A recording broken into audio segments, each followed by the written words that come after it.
الحمد لله رب العالمين والصلاة والسلام والتحية والإكرام على النبي المؤيد والرسول المسدد المصطفى الأمجد المحمود الأحمد سيدنا ونبينا والشفيع ذنوبنا وطبيب نفوسنا أبي القاسم محمد اللهم صل على محمد وآل محمد وعلى أهل بيته الطيبين الطاهرين المعصومين المنتجبين الهداة المهديين سيما بقية الله في العالمين روحي وأرواح العالمين لترى بمقدمه الفداء أما بعد فقد قال أمير المؤمنين علي بن أبي طالب عليه الصلاة والسلام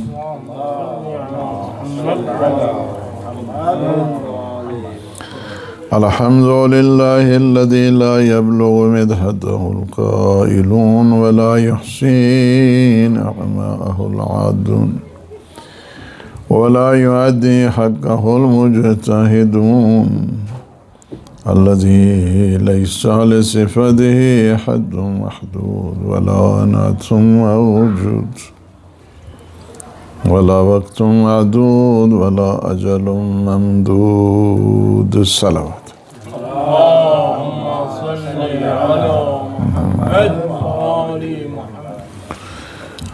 اللہ سبحانہ وتعالی کا شکر ہے کہ جس نے یہ ایک بہت بڑی نعمت ہم سب کو عطا فرمائی ہے کہ نہج البلاغہ کی دروس، اور یہ ایک اللہ کی عظیم نعمتوں میں سے اور اللہ کی عظیم توفیقات میں سے ہے۔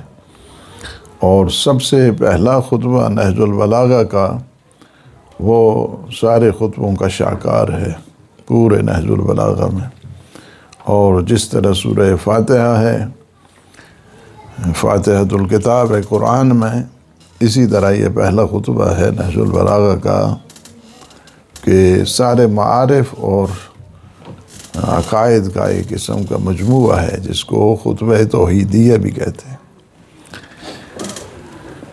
سب سے پہلے اللہ سبحانہ وتعالی کی تعریف کہ اللہ کی حمد و ثنا ایسی ہے کہ دنیا کے جتنے بھی جمع ہو جائیں حمد کرنے کے لیے، لیکن اس کی الحمدللہ الذی لا یبلغ مدحتہ القائلون، اس کی مدح و ثنا نہیں ہو سکتی ہے، ولا یحصی نعماءہ العادون، اور اس کی نعمتیں اتنی ہیں کہ انسان اگر احصاء کرے، شمار کرے، تو اللہ کی نعمتوں کا بھی شمار نہیں کیا جا سکتا ہے۔ ولا یؤدی حقہ المجتہدون، اور دنیا کے جتنے بھی کوشش کرنے والے ہیں سارے جمع ہو جائیں کہ ہم اللہ کے حق کو ادا کر دیں گے، اللہ کا حق ادا نہیں ہو سکتا ہے۔ یعنی یہ ہے کہ اس وجہ سے اس کا پھر اس کا یہ ہے کہ جتنا بھی انسان ذہین ہو، فتین ہو، اور چاہے کہ اللہ کا فہم و ادراک کرے، اس کی کنہ ذات تک پہنچے، وہ اس کی کنہ ذات تک نہیں پہنچ سکتے۔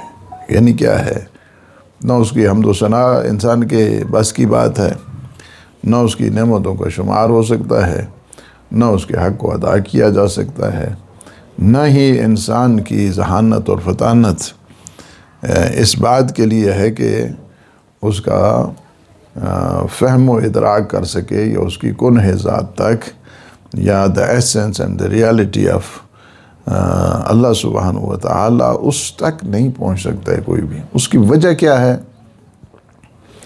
اس کی وجہ ایک تو یہ ہے کہ انسان کی صلاحیتیں جو فیکلٹیز ہیں اور ایبیلٹیز ہیں ساری کی ساری محدود ہیں، اس میں لمیٹیشنز ہیں، ساری جتنی بھی ہیں اللہ نے اس کو عطا کی ہیں۔ اور اللہ کیا ہے؟ لامحدود ہے، یعنی اس وجہ سے نہیں۔ یہاں پہ وجوہات بتائی ہیں، یعنی دلائل دیے ہیں مولا نے کہ کیا وجہ ہے کہ ہم اللہ کی حمد و ثنا ممکن نہیں ہے انسان کے لیے، اس کی نعمتوں کا شمار نہیں ہو سکتا ہے، اور اس کے حق ادا نہیں ہوتا ہے، اور اس تک انسان کے عقول کی رسائی نہیں ہے۔ وجہ کیا ہے اس کی؟ وجہ پھر مولا بتاتے الذی لیس لصفتہ حد محدود۔ یہ وجوہات ہیں، یہ استدلال ہے۔ وجہ کیا ہے، ریزن کیا ہے کہ اللہ کی کنہ ذات تک ایک، یا حقیقت ذات تک، یا اللہ کی ذات کا انکشاف نہیں ہو سکتا ہے۔ اس کی کیا وجہ ہے؟ اس کی وجہ یہ ہے الذی لیس لصفتہ حد محدود۔ وہ ذات ایسی ہے کہ جس کی کوئی صفتوں کی حد نہیں ہے، تو جس ذات کی انسان صفات ہی کو بیان نہ کر سکے، اس کی ذات کو کیا سمجھے گا؟ اس کی صفتیں اتنی زیادہ ہیں کہ صفتوں کو انسان نہیں پہچان سکتا ہے، تو پھر ذات کو کیا سمجھے گا؟ اس کی ایٹریبیوٹس اتنی ہیں، اس کی صفات اتنی ہیں، اس کی تجلیات اتنی ہیں، اور انسان اس صفات کی کوئی حد تک نہیں پہنچ سکتا۔ ولا نعت موجود، اور پھر کیا ہے؟ نہ ہی کوئی بیان ایسا ہے کہ انسان یعنی توصیف کرے انسان، الفاظ، اس قسم کے الفاظ ہونے چاہیے، اس قسم کی توصیف ہونی چاہیے، اس قسم کی توصیفی کلمات ہونے چاہیے، وہ بھی تو نہیں ہے۔ چونکہ میں جو بات کروں گا، میں اپنے مطابق بات کروں گا نا، اپنے ذہن کے مطابق بات کروں گا۔ میں جو بات کرتا ہوں، مثلا الفاظ بناتا ہوں، ذہن میں کوئی تصور ہوتا ہے، کوئی نقشہ ہوتا ہے، کوئی تصویر ہوتی ہے، کوئی تصور کرتا ہوں، تو پھر الفاظ بنتے ہیں نا، ویسے تو نہیں بنتے الفاظ۔ الفاظ میں کس کے لیے بناتے ہیں؟ جو الفاظ بنائیں تو پہلے وہ ذہن میں جو نقشہ بنے گا، تصویر بنے گی، جو تصویر بنے گی وہ خدا تو نہیں ہے نا، وہ تصویر تو میں نے بنائی ہے تصویر۔ لہٰذا جو تصویر اور تصور میں آ جائے وہ خدا نہیں ہوتا ہے۔ خدا ماورائے تصویر ہے اور ماورائے تصور ہے، اس لیے الفاظ بھی نہیں ہیں، توصیف بھی نہیں ہے اس کی۔ یعنی کیا ہے کہ توصیف و بیان کے لیے کوئی الفاظ نہیں ہے اس کے لیے۔ یہ تو اللہ کی ایک کرم ہوا ہے کہ اس نے اہل بیت اطہار علیہ السلام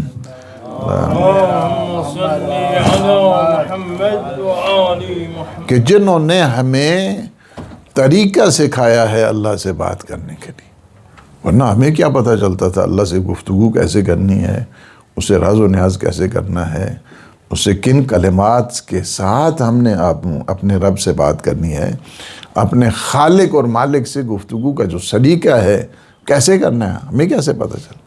یہ تو اس نے خود سکھایا ہے کہ تم کہا کرو بسم اللہ الرحمن الرحیم، تم کہا کرو الحمدللہ رب العالمین، تم کہا کرو الرحمن الرحیم۔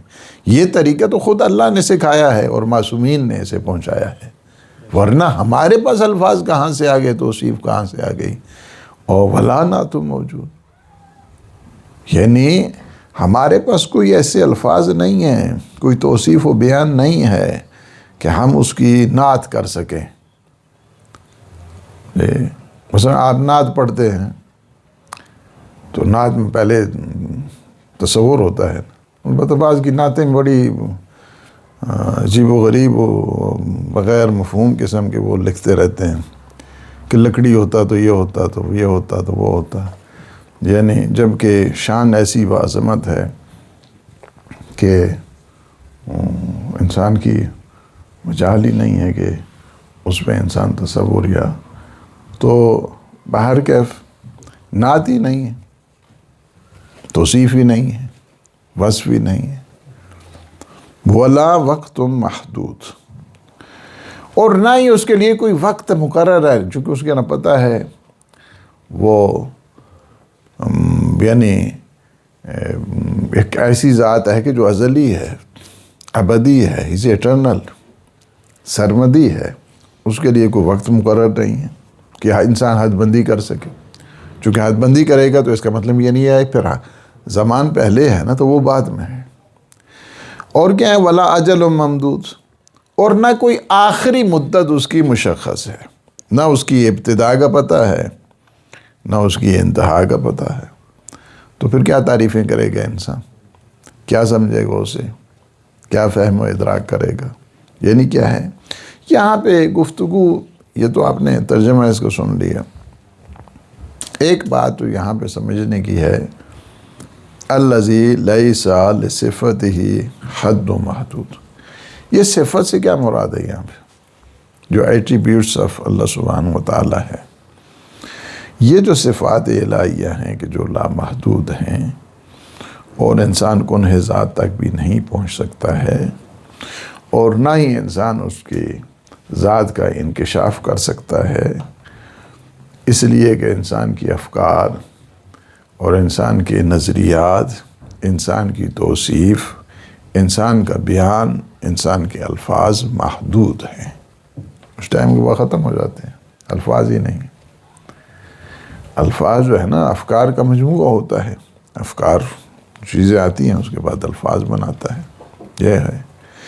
اب کیا ہے کہ فہم و ادراک نہیں، وہ کہتے ہیں نا کہ ہست عقل و جان ہو دل محدود خیش، کئی رسد محدود در معبود خیش۔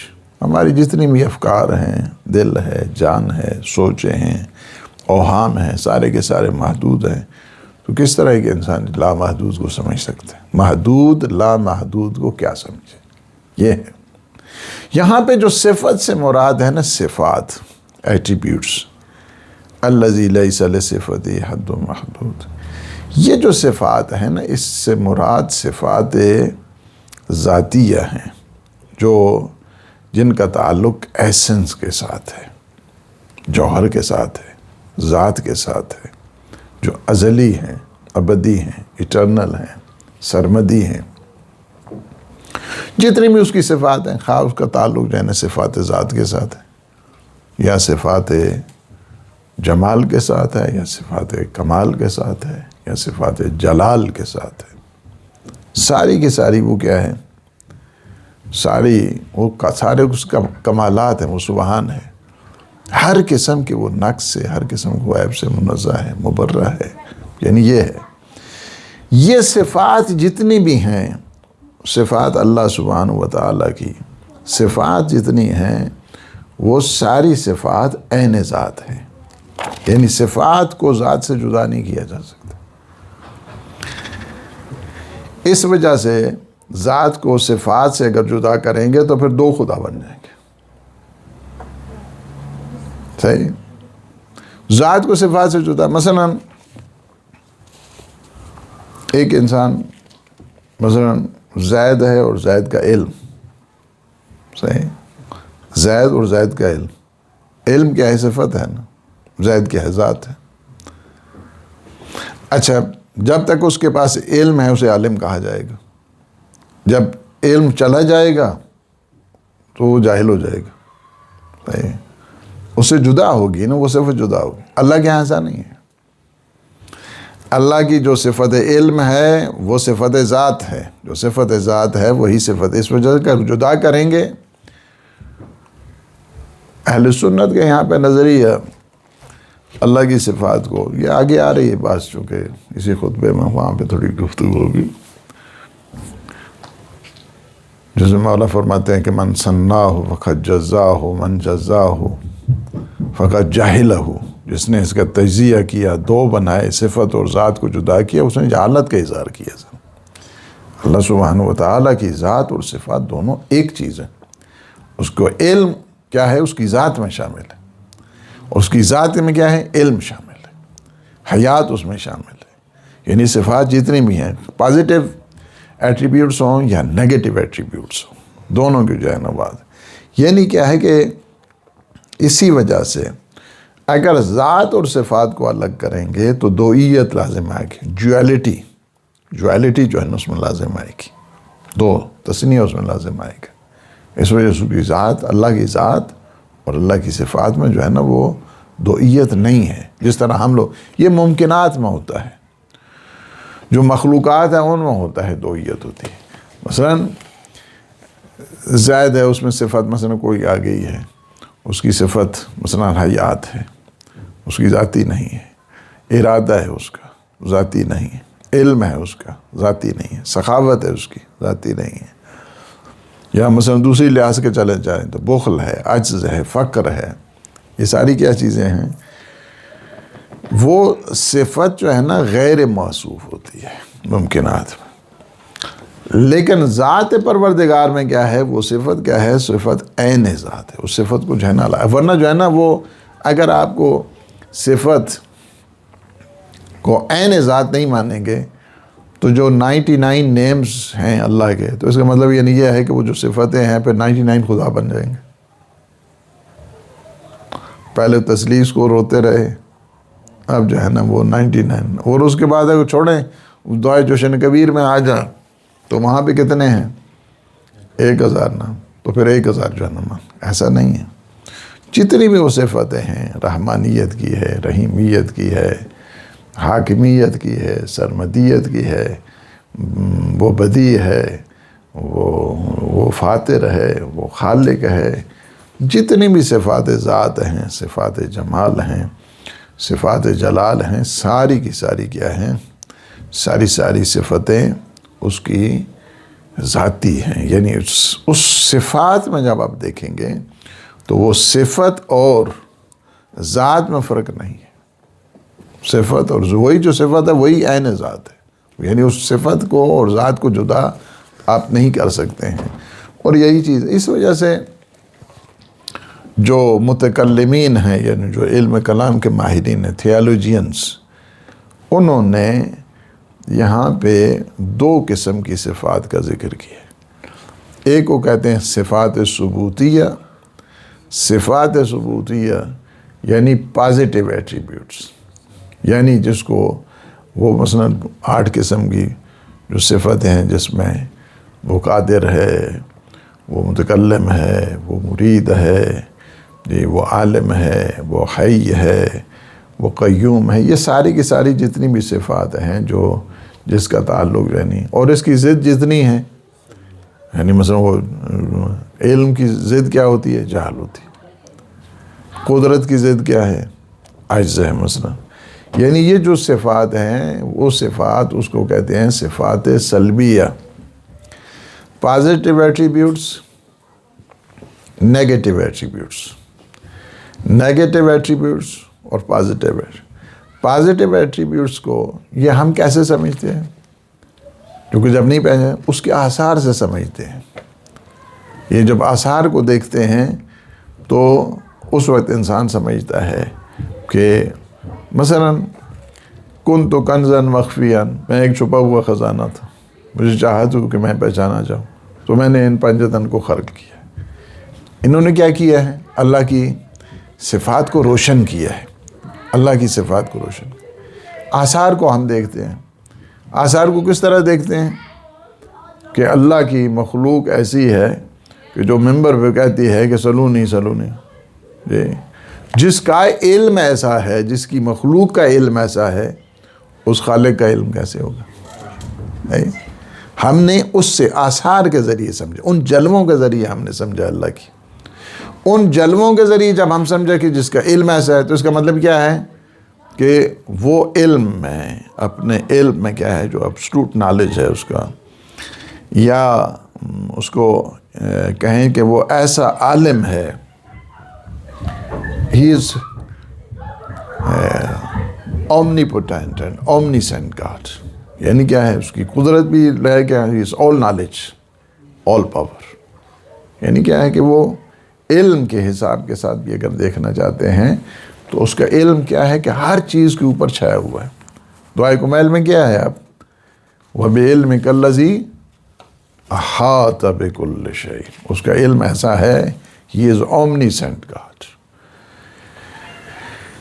سارے کے سارے جتنی بھی ہیں، جس چیز کا اس کا علم ہر چیز کے اوپر محیط ہے، ہر چیز کو۔ اَلَا يَعْلَمُ مَنْ خَلَقَ، تمہیں پتہ ہے کہ کس نے تمہیں، وہ جانتا ہے اس چیز کو جس نے وہ خلق کیا ہے نا، وہ لطیف الخبیر، وہ لطیف بھی ہے اور خبیر بھی ہے، جانتا ہے ہر چیز کو۔ میرے دل کی راہوں کو جانتا ہے، میرے تصورات کو جانتا ہے، میرے تخیلات کو جانتا ہے، جو میں ظاہر چیزیں کروں اسے جانتا ہے، جو باطنی چیزیں اسے جانتا ہے۔ میں دنیا کے سامنے چھپا سکتا ہوں، اللہ کے سامنے تھوڑی چیزیں چھپ سکتی ہیں۔ یعنی عالم السر والخفیہ، یعنی کیا ہے کہ وہ چیزیں جو چھپی ہوئی ہیں، جو انسان چھپا رہا ہے، جس کو جو ظاہر نہیں ہے، اسے جانتا ہے۔ ہماری کیفیتیں کیا ہیں، ہمارے افکار کیا ہیں، ہمارے اوہام کیا ہیں، ہم کیا سوچ رہے ہیں، یعنی اس کا جو علم ہے اسی وجہ سے ہے کہ وَأَنَّ اللَّهَ قَدْ أَحَاطَ بِكُلِّ شَيْءٍ عِلْمًا، اللہ کا کیا ہے، ہر چیز کے اوپر اس کے علم کا احاطہ ہے۔ ہر چیز، کوئی بھی ایسی چیز نہیں ہے کہ جسے وہ نہیں جانتا ہے، سب چیزوں کو وہ جانتا ہے۔ امام رضا علیہ السلام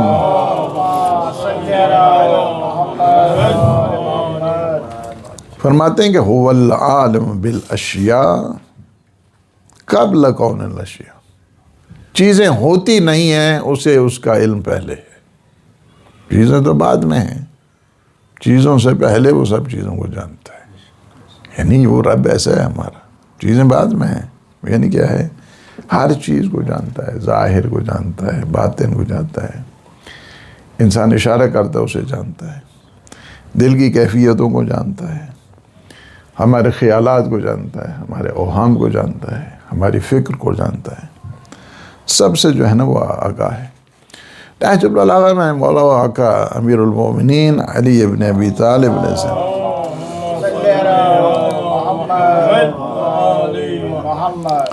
فرماتے ہیں کہ اللہ سبحانہ و تعالی جو بارش کے قطرے ہیں نا گرتے ہیں، ان قطروں کو جانتا ہے، کتنے قطرے ہیں اس کو جانتا ہے۔ آسمان و نجوم السماء، اور یہ جو ستارے ہیں کتنے ہیں، کاؤنٹ لیس جتنے ہیں، ان سب کو جانتا ہے۔ ہوا کے جھکڑوں کے جو شمار ہیں اس کو بھی جانتا ہے۔ جو چکنا پتھر ہے نا اس کے اوپر چمٹی اگر چلتی ہے تو آواز، وہ آواز ہم لوگ تھوڑی سن سکتے ہیں، اور میں اس آواز کو بھی جانتا ہے۔ یعنی وہ ایسا رب ہے ہمارا، ہر چیز۔ آنکھوں کے چھپے ہوئے جو اشارے ہیں اسے بھی وہ جانتا ہے۔ He knows everything. He is all knowledge. He is omniscient. یعنی سب چیزیں ہیں۔ یعنی یہ ہے کہ باریک سے باریک چیزیں ہیں، لاتعداد بارش کے قطرے ہیں۔ یعنی وہ ہے نا کہ وَعِنْدَهُ مَفَاتِحُ الْغَيْبِ لَا يَعْلَمُهَا إِلَّا هُوَ وَيَعْلَمُ مَا فِي الْبَرِّ وَالْبَحْرِ وَمَا تَسْقُطُ مِنْ وَرَقَةٍ إِلَّا يَعْلَمُهَا وَلَا حَبَّةٍ فِي ظُلُمَاتِ الْأَرْضِ وَلَا رَطْبٍ وَلَا يَابِسٍ إِلَّا فِي كِتَابٍ۔ ہر چیز کا علم ہے اسے، پتا گرتا ہے تو اسے پتہ چلتا ہے۔ یعنی ایسی کوئی چیز نہیں ہے، کوئی چیز خشک و تر جو چیز بھی ہے ساری کی ساری ذات پروردگار ہم سب کو جو ہے نا وہ جانتا ہے۔ یعنی کوئی ایسی چیز ہے ہی نہیں ہے، سب چیزوں کو، جزیات کا بھی علم ہے، ذرہ ذرہ چیز ہے اس کے بارے میں اس کو علم ہے۔ انسان ذرہ برابر بھی عمل کرتا ہے اللہ سبحانہ و تعالیٰ اسے جانتا۔ وَمَن يَعْمَلْ مِثْقَالَ ذَرَّةٍ خَيْرًا يَرَهُ وَمَن يَعْمَلْ مِثْقَالَ ذَرَّةٍ شَرًّا يَرَهُ۔ ذرہ برابر کر کے ایک انسان نیکی کرتا ہے نا، اس نیکی کو بھی وہ جانتا ہے۔ ذرہ برابر ایک انسان برائی کرتا ہے، شر کرتا ہے، اسے بھی وہ جانتا ہے۔ یعنی بہت بہت زیادہ اس کی جو اسی وجہ سے ہے کہ مولا امیر المومنین نہج البلاغہ میں فرماتے ہیں،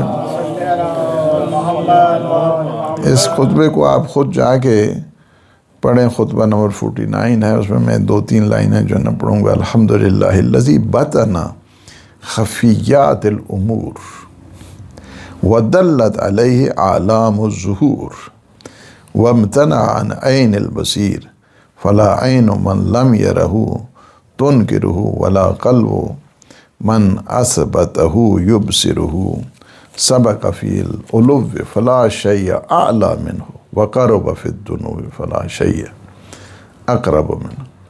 ساری کی ساری حمد اللہ کے لیے ہے، جو مخفی امور کی گہرائیوں سے بھی باخبر ہے، وہ بھی پتہ ہے اس کو۔ اس عالم کی جتنی بھی نشانیاں ہیں نا، جو بھی نشانی ہے سب کا اسے علم ہے۔ اگر جب مثلا بعض چیزیں انسان دیکھ ہی نہیں سکتا، کوئی بات نہیں دیکھ سکتا، لیکن اسے وہ جانتا ہے۔ نہ دیکھنے والی آنکھ بھی اس کا انکار نہیں کر سکتی ہے، یعنی یہ ہے رب۔ اسی وجہ سے جب ایک شخص نے کہا نا کہ اللہ اکبر، تو مولا امام جعفر صادق علیہ السلام فرمایا کہ کیا مطلب ہے اللہ اکبر کا؟ کیا مطلب ہے؟ تم نے کہا اللہ اکبر، اللہ کتنا بڑا ہے، کتنا بڑا ہے اللہ، کیا مطلب ہے؟ گھبرا گیا شخص۔ فرمایا کہ اللہ اکبر کا مطلب یعنی یہ ہے کہ اللہ ہر توصیف سے بڑا ہے۔ جو بھی آپ وصف کرتے ہیں نا، اللہ اکبر، مثلا آپ تسبیح میں پڑھتے ہیں تو کیا ہے کہ اللہ اکبر کرتے ہیں، اللہ اکبر، اللہ بڑا ہے۔ کس سے بڑا ہے اللہ؟ کسی چیز سے تھوڑا ہے۔ اللہ ہر وصف سے بڑا ہے، ہر ثنا سے بڑا ہے، ہر تعریف سے بڑا ہے، ہر ایٹریبیوٹ سے بڑا ہے، ہر پریز سے بڑا ہے۔ وہ ایسا رب ہے، یعنی یہ ہے۔ دوسرا یہ ہے کہ مثلا جو صفات ہیں، یہ تو علم ایسا ہے نا، علم اس کا ایسا ہے کہ اس جیسے کسی کا علم نہیں۔ علم اس کا ایسا ہے کہ ہر چیز کے اوپر چھایا ہوا ہے۔ علم اس کا ایسا ہے کہ کوئی چیز اسے چھپی ہوئی نہیں، آل نالج ہے۔ قدرت بھی اللہ کی ایسی ہے، قدرت بھی اللہ کی ایسی، ہی از اومنیپوٹنٹ گاڈ، یعنی آل پاور اس کو کہا جائے، آل پاور، جتنی بھی طاقت ہے اگر انسان سمجھ جائے گا آل پاور، قادر مطلق، قدیر، وہ ہے تو پھر دنیا کی طرف وہ نہیں جائے گا۔ جیسے کہ اگر آپ کا رشتہ اس کے ساتھ جڑا ہوا ہے کہ جو عالم ہے ہر چیز کا، آپ کا رشتہ اس کے ساتھ جڑا ہوا ہے کہ جو ہی از دا سپریم بینگ، وہ سب سے بڑی طاقت ہے، تو پھر اسے دنیا سے گھبرانے کی ضرورت نہیں آتی نا، اس وجہ سے کہ اس کا رشتہ کس کے ساتھ جڑا ہوا ہے؟ قادر مطلق کے ساتھ۔ جب قادر مطلق کے ساتھ جڑا ہوا ہے تو سپر پاور کون ہو گیا ہے؟ سپر پاور اللہ ہے، سپر پاور بندے نہیں ہیں۔ آل پاور جس کو کہا جائے، آل پاور۔ اچھا، جس کی مثلا آپ نے تخلیق کی ہے، یہ تخلیق ہے، اللہ نے زمین بنائی آسمان میں، اس کا مطلب کیا ہے؟ تخلیق وہی کرتا ہے جس کے پاس علم ہوتا ہے۔ آپ ایک جو ہے وہ فرض کیا کوئی چیز بناتے ہیں، پینٹنگ کرتے ہیں، تصویر بناتے ہیں، کوئی چیز گھر بناتے ہیں، تو اس کے پہلے تو نقشہ ہوتا ہے نا، اس کے پاس علم ہوتا ہے تو تب بنتا ہے نا۔ اسی طرح تو نہیں ہے اینٹیں رکھتے جاؤ، پہلے وہ آرکیٹیکٹ کیا کرتا ہے؟ آرکیٹیکٹ پہلے اس کا پورا منصوبہ بناتا ہے، پورا نقشہ بناتا ہے، پورا آرٹ جو ہے نا اس میں ہوتا ہے۔ یعنی کیا ہے کہ جب خالق آپ نے خالق مانا ہے، اللہ نے مجھے بنایا ہے، تو اس کا مطلب یہ نہیں کیا ہے کہ اللہ میرے بارے میں جانتا ہے نا، میرے بارے میں جانتا ہے، میری تخلیق کے بارے میں جانتا ہے۔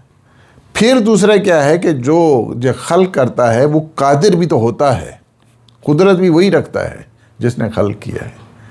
اللہ نے ساری کی ساری چیزوں کو جو خلق کیا ہے اس کے مطابق وہ علم بھی رکھتا ہے، اور اس کے لحاظ کے ساتھ وہ اس پر قدرت بھی رکھتا ہے، ہر چیز کے اوپر اسی کے ارادے اور اختیار سے یہ ساری جو ہے نا وہ چیزیں چلتی ہیں۔ اسی وجہ سے نہج البلاغہ کے جو خطبہ ہے اس میں بھی میں 2-3 لائنیں پڑھوں گا، باقی آپ خود مطالعہ کریں گے۔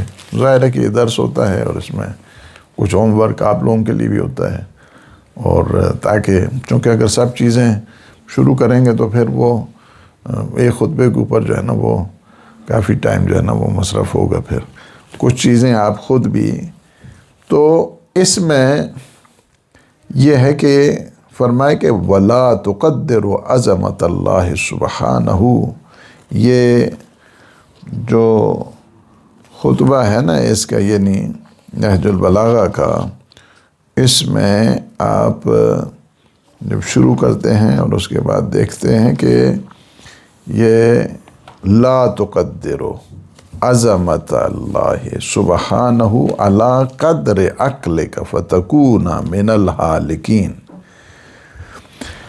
اپنے عقل کے پیمانے سے اللہ کو مت سمجھے۔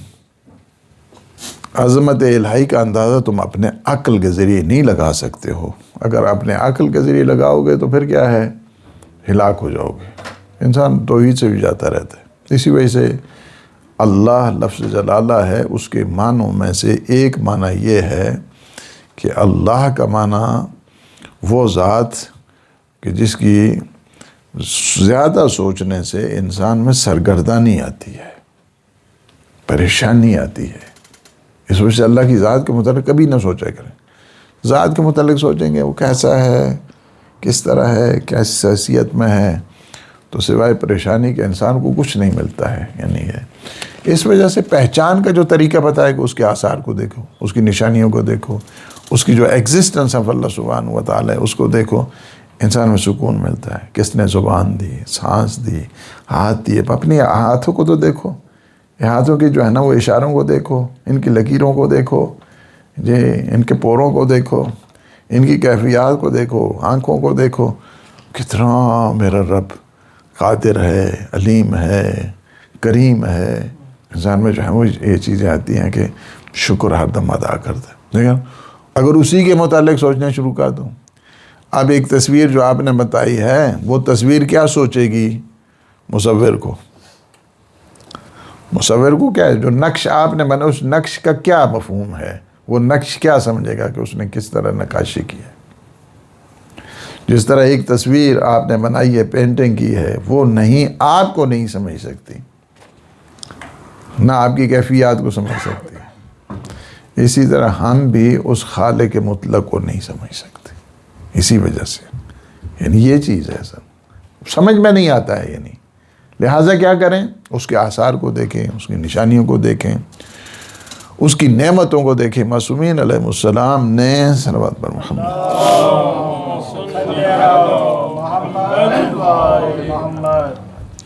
انہوں نے ہمیں اس طرف متوجہ کیا ہے۔ یہ جتنے بعض گمراہ ہوئے ہیں نا، جو جن کی بنیادیں مثلا تھیالوجی میں کمزور تھیں، ہم نے دیکھے ہیں، بہت سارے دیکھے ہیں۔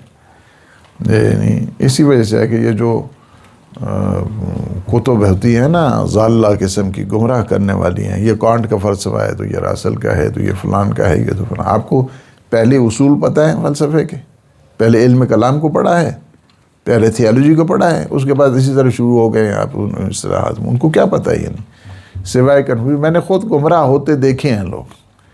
اس وجہ سے پہلے کیا کرنا ہے، علم کلام جو توحید ہے، تھیالوجی ہے، اس کو مضبوط کریں، اس کے بعد باقی کتابیں۔ اگر یہ نہیں مضبوط ہوں گی اور جا کے جانی یہ راسل کا فلسفہ ہے تو یہ کانٹ کا ہے تو یہ فلان کا ہے تو یہ جو ہے نا مثلاً تھیوری ہے اس کی، یہ اور ڈارون کی ہے اور یہ ہے وہ، سوائے گمراہی کے انسان کو کچھ نہیں ملتا۔ اس وجہ سے اس کی بنیادیں مضبوط نہیں۔ بنیاد اگر آپ کی مضبوط ہے، سب سے پہلی چیز معرفت کے دروازے کھل جاتے ہیں کہ جب ایک انسان سمجھتا ہے کہ وہ میرا خالق ہے۔ یہ بنیاد ہے سارے معارف کی۔ انسان اگر اپنے آپ سے شروع کرے کہ وہ میرا خالق ہے، تو پھر کیا ہے، جب وہ میرا خالق ہے تو میرا رب بھی ہے، میرا رازق بھی ہے، میرا حاکم بھی ہے، مجھ پہ قدرت بھی رکھتا ہے، مجھ پہ علم بھی رکھتا ہے۔ یعنی کیا ہے کہ اس طرح فرماتے ہیں فَتَكُونَ مِنَ الْحَالِكِينَ، ہلاک ہو جاؤ گے، مت کرو اس طرح۔ هُوَ الْقَادِرُ الَّذِي اِذَرْ تَمَتِ الْأَوْهَامِ لِتُدْرِكَ مُنْقَطَعَ قُدْرَتِهِ وَحَاوَلَ الْفِكْرُ الْمُبَرَّعُ مِنْ خَطَرَاتِ الْوَسَاوِسِ أَنْ يَقَعَ عَلَيْهِ فِي عَمِيقَاتِ غُيُوبِ مَلَكُوتِهِ۔ یعنی کیا ہے کہ انسان کو دیکھنا چاہیے کہ وہ ایسا قادر ہے کہ جب فکریں اور اندیشیں اس کی قدرت کی انتہا کو معلوم کرنے کے لیے آگے بڑھتی ہیں تو ہر طرح کے وسوسے پاک اور کر اس کی سلطنت کے جو پوشیدہ راز ہوتے ہیں اس سے آگاہ ہوتے ہیں، اور پھر دل کیا کرتا ہے، والہانہ طور پر اس کی صفات کی کیفیت سمجھنے کے لیے متوجہ ہوتے ہیں۔ اور پھر فرماتے ہیں کہ عقل کی جو راہیں ہیں اس کی ذات کا علم حاصل کرنے کے لیے صفات کی جو رسائی ہے، اس سے آگے جو کنہ ذات ہے اس تک جب پہنچنے کی کوشش کرتے ہو تو وہم و گمان جتنی بھی چیزیں انسان کا حاصل ہو جاتے ہیں، لہٰذا اس طرف نہیں جانا چاہیے، اس وادی کی طرف انسان کو نہیں جانا چاہیے، کنہ ذات کی طرف انسان کو نہیں جانا چاہیے۔ دعائے مشلول میں میرے مولا اور آقا یا من لا یعلم کیف ہوا، اے وہ ذات نہیں جانتی وہ کیسا ہے، لا یعلم کیف ہو ولا حیث ہو، نہیں جو انسان جانتا ہے وہ کیسا ہے، کس حیثیت میں ہے، کس شان میں ہے، الا ہو، کوئی بھی نہیں جانتا ہے، کوئی بھی نہیں جانتا ہے۔ بڑے سے بڑا انسان ذہین فتین، بڑے سے بڑا انسان اس معرفت کے اوج پہ بھی پہنچ جائے، جب نبی مرسل یہ کہیں کہ ما عرفنا کا حق کا معرفتک، جس طرح تیری معرفت کا حق تھا ہم سے ادا نہیں ہو سکا، باقی کس بشر میں جو ہے نا طاقت رسائی اس کی حاصل کر سکے۔ ما عبدنا کا حق کا عبادتک، جس طرح تیری عبادت کا حق تھا اس طرح ہم سے ادا نہیں ہوا ہے۔ تو کیا ہے کہ انسان کا کام ہے کہ ان شواہد کو دیکھے، ان آثار کو دیکھے، ان نشانیوں کو دیکھے، دا ایگزسٹنس آف اللہ سبحانہ و تعالیٰ اسے دیکھے، اللہ تک بہت اچھے طریقے سے پہنچ سکتا ہے، بہت اچھے طریقے سے اس کو سمجھ آ سکتی ہے توحید کی۔ لیکن توحید کی وہ ذات کے متعلق شروع کر دے گا تو اسے کچھ سمجھ نہیں آئے گی۔ جس طرح پینٹنگ مصور کو نہیں سمجھ سکتی ہے، اسی طرح ہم بھی اسے نہیں سمجھ سکتے۔ یہ ہے اصل بات، یہ اس کو کیا تعریف کرے گی؟ آپ نے تصویر بنائی ہے، وہ تصویر کو تو ٹھیک ہے سارے تعریفیں کرتے رہیں گے، ماشاءاللہ کیا تصویر بنائی ہے۔ اچھا کس نے اسے یہ عقل دی ہے، فہم دی ہے، طاقت دی ہے، نور دیا ہے، قلم چلانا سکھایا ہے، ہاتھ دیے ہیں، انگلیاں دی، اس کے متعلق نہیں سوچے گا انسان، بس اس پینٹنگ کی تعریف کرتا رہے گا۔ بعض کو اللہ توفیق ہی نہیں دیتا ہے کہ وہ کیا کرتے ہیں، مخلوق ہی کی تعریفیں کرتے رہتے ہیں، خالق کی توفیق کی انہیں جو ہے نا وہ توفیق ہی نہیں ملتی ہے خالق کی تعریف کی۔ یہ ہوتی ہے پرابلم۔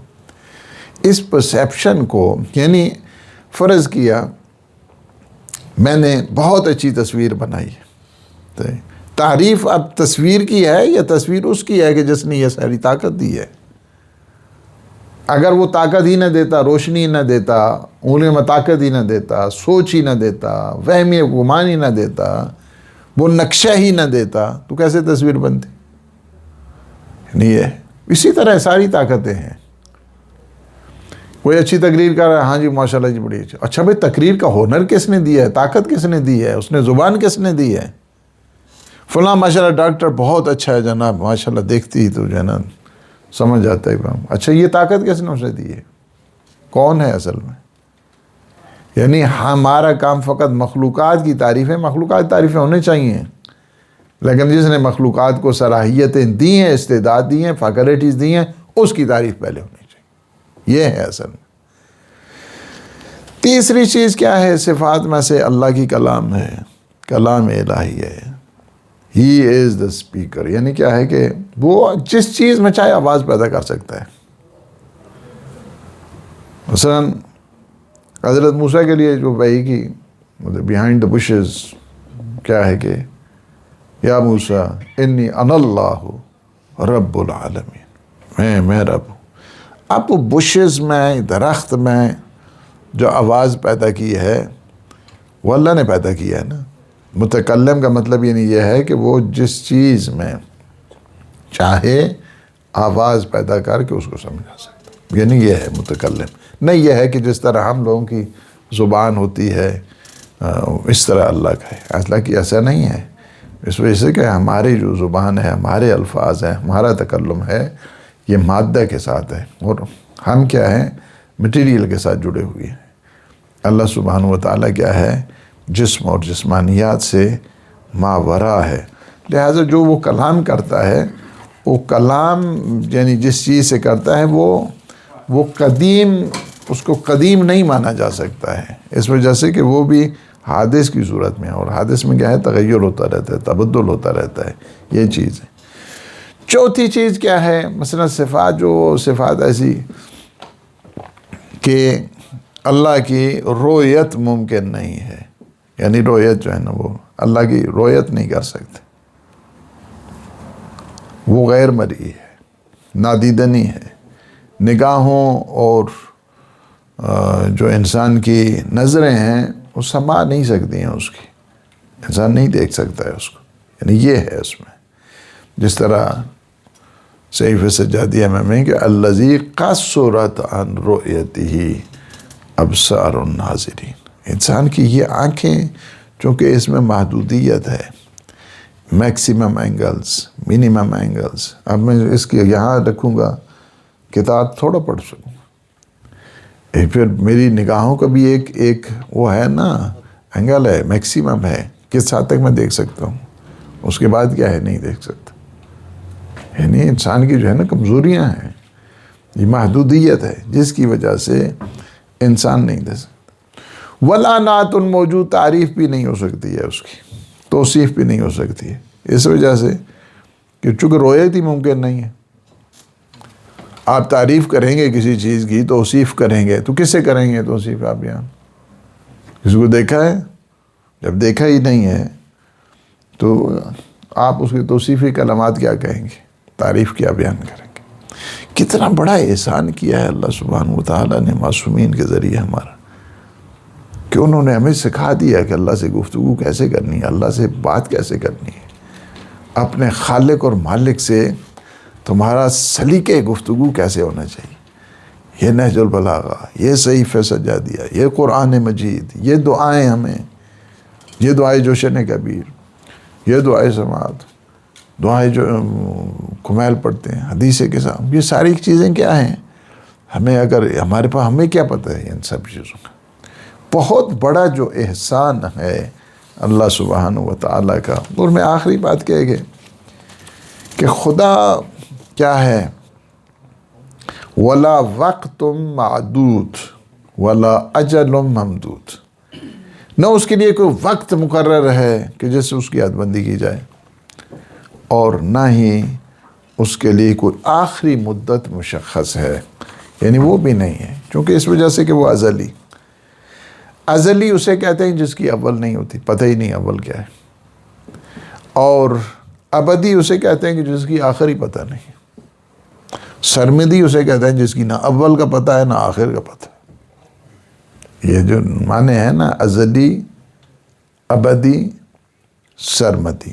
ازلی اسے کہتے ہیں کہ جس کی ابتدا کا نہیں پتہ ہے، اور ابدی اسے کہتے ہیں کہ جس کی انتہا کا نہیں پتہ ہے، اور سرمدی اسے کہتے ہیں جس کی نہ ابتدا کا پتہ ہے نہ انتہا کا پتہ ہے۔ وہ ہے رب ایسا، از اٹرنل، کوئی آپ جو ہے نا محدودیت، لا وقت محدود ولا اجل ممدود، اس کے لیے کوئی وقت جو ہے نا مقرر نہیں ہے، نہ اس کی ابتدا کا اور نہ ہی اس کی انتہا کا کوئی وقت مشخص ہے، چونکہ اگر آپ مشخص کریں گے تو وہ پہلے ہوگا نا، خدا تھوڑا پہلے ہوگا، لہٰذا وقت تھا ہی نہیں۔ کیا ہے؟ ہی از a time less, he is space لیس، نہ اس کی وہ لامکاں ہے، وہ لازمہ ہے، اس وجہ سے۔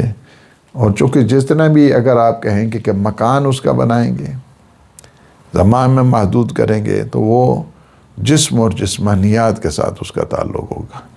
اللہ سبحانہ و تعالیٰ جسم و جسمانیات سے ماورا ہے، اور زمان اور زمانیات سے جتنی بھی ٹائم کے ساتھ چیزیں مربوط ہوتی ہیں، اس سے پہلے ہے وہ، ٹائم تھا ہی نہیں، کچھ نہیں تھا، کچھ بھی نہیں تھا، نہ زمان تھا، نہ زمین تھی، نہ مکان تھا، نہ جنت تھی، نہ دوزخ تھی، نہ حور تھے، نہ غلمان تھے، کچھ بھی نہیں تھا۔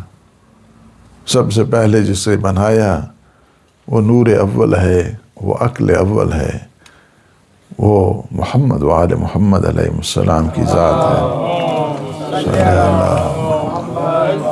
اور جن کے صدقے میں اللہ نے پھر کیا کیا ہے، جن کے نور کو اللہ نے پھیلایا، زمین کو بنایا، آسمان کو بنایا، جنت کو بنایا، حور و غلمان کو بنایا، یعنی یہی ہے کہ کچھ نہیں تھا اس وقت، اور اللہ نے، ابن عباس نے کہا کہ یا رسول اللہ پھر کیسے خلق کیا آپ کو؟ اور میں کہ تکلم، اللہ نے ایک تکلم کیا ہے، اس سے اللہ نے نور کو خلق کیا. پھر اللہ نے ایک اور تکلم کیا ہے جس نے اللہ نے روح کو خلق کیا. ثم مزج النور بالروح، پھر مکس کیا نور کو اور روح کو. فخلقنی وعلیا وفاطمۃ والحسن والحسین، اور اللہ نے اس سے اللہ نے پنجتن پاک کو خلق کیا. پھر اللہ نے اس نور کو پھیلایا، نور فاطمی کو پھیلایا، زمین اور آسمان کو خلق کیا. اللہ نے نور حسینی کو پھیلایا، جنت کو خلق کیا، حور و غلمان کو خلق کیا. یہ سارے کے سارے کیا ہیں؟ یہ انبساط نور ہے پنجتن کا جو آپ کا کیا ہے. اسی وجہ سے تو آپ حدیث کے سامنے ہیں کہ کچھ بھی نہ ہوتا، نہ زمین ہوتی، نہ آسمان ہوتا، نہ شجر ہوتا، نہ حجر ہوتا، نہ دریاؤں میں دریاؤں میں کشتی چلتی، الا لاجلکم و محبتکم ہؤلاء الخمسۃ الذین هم تحت الکساء. اللہ سبحانہ و تعالی ہمیں یہ معارف نصیب فرمائے اور آپ سب کو صحت و سلامتی دے اور آفتوں مصیبتوں سے بچائے انشاءاللہ بحق محمد وآل محمد. کوشچن حل کر سکتے ہیں آپ؟ مولانا میں پوچھ رہا تھا. اچھا جی. نہیں پہلے آپ ڈائریکشن میں نہیں کوئی بات. اچھا میرا سوال قبلہ یہ ہے کہ اللہ کے 99 نام ہے قرآن میں، وہ صفات پہ ہی مبنی ہے سارے نام، ایسا ہی ہے رحیم، کریم، غفار. تو اللہ کے کچھ نام ایسے بھی ہیں قہار و جبار. تو اللہ کی ذات میں، ذات توحید میں، ذات خداوندی میں، کیا یہ ان کو ہم مثبت اور منفی بھی کہہ سکتے ہیں؟ یہ جو اس کے قہار و جبار، یہ کوئی نیگیٹیوٹی کو شو کرتے ہیں کیا؟ اللہ کے دیکھیں انشاءاللہ اس میں بعض میں آ رہی ہے ڈسکشن. اچھا کوشچن کیا آپ نے. دیکھیں اللہ کی جو صفات ہیں ان میں سے بعض کا تعلق ذات کے ساتھ ہے، بعض کا تعلق اس کے فعل کے ساتھ ہے. یعنی فعل کے ساتھ جب وہ خالق کرے گا تو خالق کہلائے گا نا. خالق ایسے تھوڑا کہلائے گا. جب وہ خلق کرے گا، علم اس کی ذات میں شامل ہے، ارادہ اس کی ذات میں شامل ہے، حیات اس کی ذات میں شامل ہے. یعنی کیا ہے یہ صفات، یہ جو ہے نا صفات ذاتی ہیں. کچھ صفات ایسی ہیں کہ جو افعالی ہیں، فعل کے ساتھ جن کا تعلق ہے، یعنی ایکشن کے ساتھ، ڈیڈز کے ساتھ تعلق ہے، جنہیں ایٹریبیوٹس آف ڈیڈز جس کو کہہ جائیں ایسی ہیں. ایک جو ہے نا ایٹریبیوٹس ہیں کہ جن کو تعلق ایسنس کے ساتھ ہے، ذات کے ساتھ ہے. ایک وہ ہیں کہ جن کا تعلق فعل کے ساتھ ہے. فعل کے ساتھ ہے کہ یعنی اس وقت وہ خالق کہلائے گا جب وہ خلق کرے گا. رزق دے گا تو رازق کہلائے گا نا. رزق نہیں دینا تو رازق تھوڑا ہوتا ہے. خلق نہیں کرے گا تو خالق تھوڑا ہوتا ہے. یعنی یہ جو ہے نا صفات فعل ہوتی ہیں. یعنی بعض صفتیں اس کا تعلق جو ہے نا وہ یعنی صفات فعل میں بھی اس کا کوئی شریک نہیں. مت سمجھے کہ جو ہے نا وہ نہ خدا کی ذات میں اس کا کوئی شریک ہے، نہ خدا کی افعال میں اس کا کوئی شریک ہے، نہ خدا کی عبادت میں اس کا کوئی شریک ہے، نہ خدا کی وہ جو قانون بنائے ہیں، قوہ تقنین ہے، تشریع ہے، اس میں بھی اس کا کوئی شریک نہیں ہے. جتنے بھی ہیں یہ جتنے نام، بعض اسی وجہ سے کہتے ہیں کہ محدود نہیں کر سکتے اللہ کے ناموں کو. یہ جلوے ہیں جو قہاریت ہے، رحمانیت ہے، یہ جلوہ ہے. دوسرے جو اس اعتبار کے ساتھ آپ کہیں یعنی مثبت و منفی اعتبار کے ساتھ جلوے ہیں مختلف. قہار ہے ان لوگوں کے لیے کہ جو ظالمین ہیں، جو مستکبرین ہیں، ان کے لیے اللہ نے قہاریت کا بھی جو ہے نا وہ ایک جلوہ رکھا ہوا ہے. لہٰذا وہ مت سمجھیں کہ ہم اسی طرح دندناتے رہیں گے اور اس کے بعد ان کو کوئی پوچھنے والا نہیں ہے. ایسا بھی ہے، اس کا غضب بھی ہے. بعض ایسی صفتیں ہیں کہ جس میں مثلا تصور ہی نہیں ہے رحمت کے سوا. مثلا اللہ کی رحمانیت ہے. رحمانیت اس کی ایسے ہے کہ اس کی رحمانیت دوست کو بھی شامل ہے، دشمن کو بھی شامل ہے، مومن کو بھی شامل ہے، منافق کو بھی شامل ہے۔ اللہ نے اپنی رحمانیت کے صدقے میں یہ نہیں ہے کہ وہ رزق دے رہا ہے تو مجھے دے گا اور فرعون کو نہیں دے گا، سب کو دے گا، وہ اس کی رحمانیت ہے۔ لیکن جو اس کی رحیمیت ہے، رحیمیت جو ہے، اس رحیمیت میں جو رحم خاص ہے، رحمت خاص ہے، جو اسپیسیفک مرضی ہے، وہ فرعون کے لیے نہیں ہے، وہ مومنین کے لیے ہے۔ اسی وجہ سے رحمان الدنیا و رحیم الآخرہ، دنیا میں وہ رحیم ہے، رحمان ہے، سب کو عطا کرتا ہے، لیکن کیا ہے، آخرت میں پھر اس کی قہاریت بھی ہے، اس کا غضب بھی ہے، اس کی یہ جہنم کیا ہے، اللہ کی اس غضب کی یہ تو ایک جھلک ہے نا جس کی طرف ہے، یہ ہے جید جدن، جید جدن، جید جدن۔ اللہ یہ جو کہتے ہیں کہ جب جنت دوزخ کا فیصلہ ہو جائے گا قیامت بطور تو جو لوگ جنت میں جائیں گے یا جہاں بھی ہوں گے اب ہمیشہ کے لیے ہوں گے، جنت میں ہے وہ ہمیشہ کے لیے ہے، دوزخ میں ہے تو ہمیشہ کے لیے ہے۔ وہ میں نے کہیں پڑھا ہے کہ بندہ پھر وہ خدا کی صفت میں شامل ہو جاتا ہے کہ ہمیشہ کے لیے۔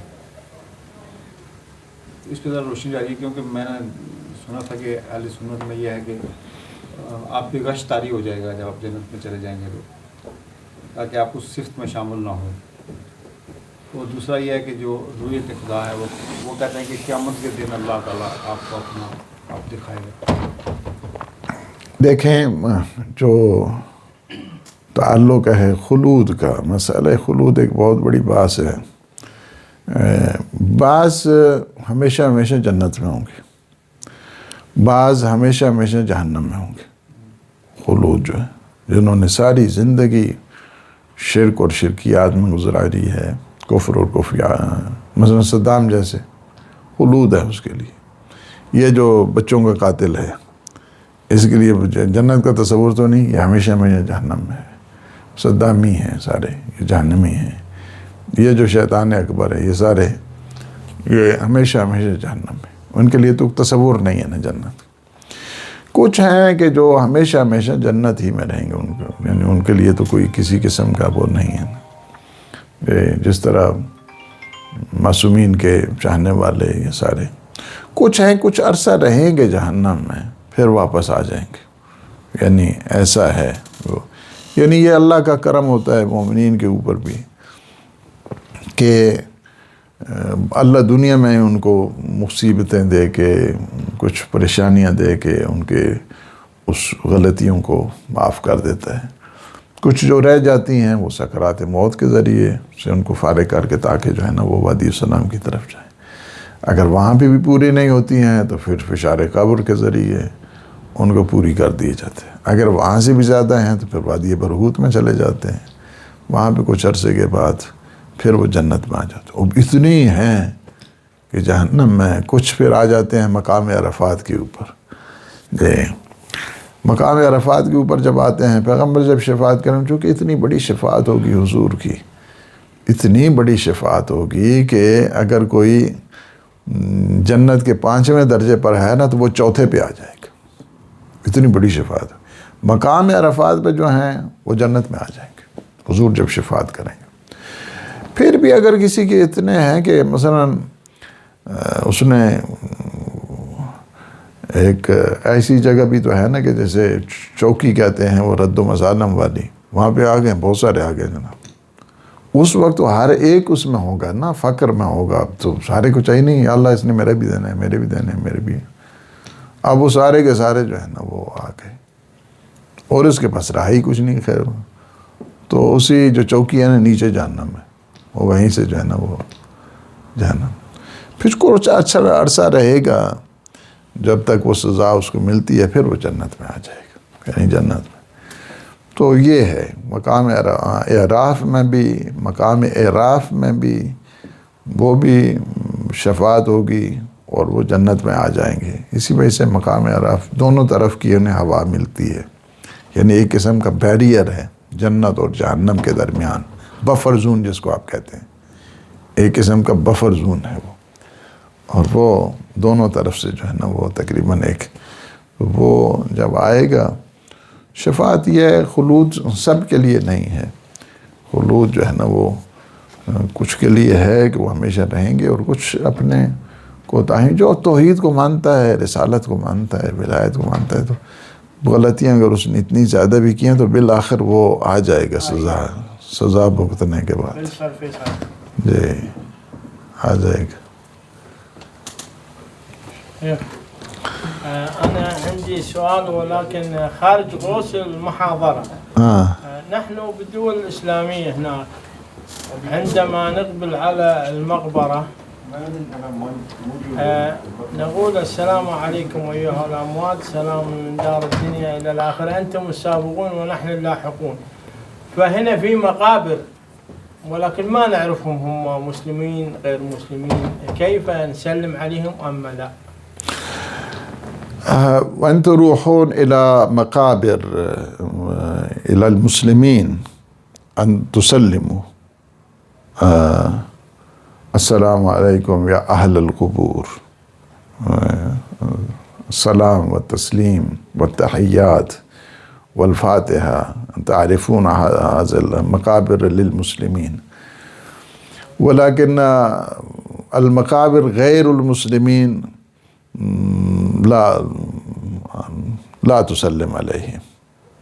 كنا في طريق وشوف مقبرة ما أعرف أنت أي رحمة الله على المسلمين تسلي وعلى المؤمنين، أو أنتم تقولون اللهم اغفر للمؤمنين والمؤمنات، أنتم لا تعرفون ما هي مقبرة المسلم أو غير مسلم. أن تسلم الغفران للمؤمنين وللمسلمين، اللهم اغفر للمسلمين والمسلمات والمؤمنين والمؤمنات، أي بهذه الكلمات. شكرا إن شاء الله. جيد جدا. سمجھ گئے سوال ان کا یہ ہے کہ بعض اوقات ہم جاتے ہیں قبرستان کی طرف اور وہاں پہ یہ نہیں پتہ چلتا ہے کہ مسلمان کی ہے یا نان مسلم کی ہے، تو کیسے سلام کیا جائے. تو عندنا في بعض في باكستان ما نعرف هذا للمسلمين أو للمؤمنين، وهو يقولون بأولياء بولاية علي بن أبي طالب، حب علي رحمة الله بغض علي، كما هذه کلمات. تو وہاں پہ کیسے ہم ان کو سلام کریں؟ دیکھیں جو نان مسلم ہیں ان کے سلسلے میں تو ظاہر ہے کہ، لیکن اگر آپ اس کو اس انداز کے ساتھ سلام کریں، پتہ نہیں ہے آپ کو، تو پھر یہی کہتے ہیں کہ اللہم اغفر للمؤمنین والمؤمنات والمسلمین والمسلمات الاحیاء منہم. تو اس طرح کافی ہے. اس وجہ سے بعض علماء کو بھی خیر حکم ہے کہ جو بالخصوص اسٹوڈنٹ ہیں دین کے سلسلے میں، ان کو بھی یہ حکم ہے کہ جو قبرستان ان دوسروں کا ہوتا ہے اسے جلدی جب وہ جب ہوتے ہیں تو اللہ کی رحمتیں شروع ہو جاتی ہیں. تو اس وجہ سے ہے کہ جلدی جی تدفین کے بعد یا ویسے بھی تو یہ ہے. جی جب دفنا دیا جائے اس کے بعد کہہ رہے ہیں کہ جلدی نکلیں وہاں سے؟ نہیں، اس کے بعد نہیں کہہ رہے ہیں. میں کہہ رہا ہوں کہ اگر مثلاً ایک عالم ہے یا ایک طالب علم ہے، وہ ایسے جگہ جا رہا ہے کہ جہاں پہ سارے کے سارے یہ دوسرے ہیں، مسلمان نہیں ہیں، تو اس کو چاہیے کہ اس ظاہر ہے کہ اس نے گزرنا تو وہاں سے آنا، تو اس کو ذرا تھوڑی سی جلدی کرنی چاہیے. وہ جلدی سے کیا ہوگا؟ چونکہ جب جاتا ہے عالم جاتا ہے کسی جگہ قبرستان میں تو اللہ کی رحمتیں شروع ہو جاتی. تو یہ جس حال میں ہے نا، ان کو اسی میں رہنے دیں. ہاں، اس وجہ سے یعنی عالم کے گزرنے سے اس کو کوئی فائدہ نہیں ہوگا. اس کو فائدہ ہوتا ہے تو اسی وجہ سے فرمایا جلدی چلو. کم فائدہ ہوگا. ہاں، چونکہ جس حال میں پڑا ہوا ہے وہ کام اس کے شروع ہے، اسی میں رہے. اللهم صل على محمد وآل محمد. اللهم كن لوليك الحجة بن الحسن صلواتك عليه وعلى آبائه في هذه الساعة وفي كل ساعة وليا وحافظا وقائدا وناصرا ودليلا وعينا حتى تسكنه أرضك طوعا وتمتعه فيها طويلا برحمتك يا أرحم الراحمين. اللهم صل على محمد وآل محمد.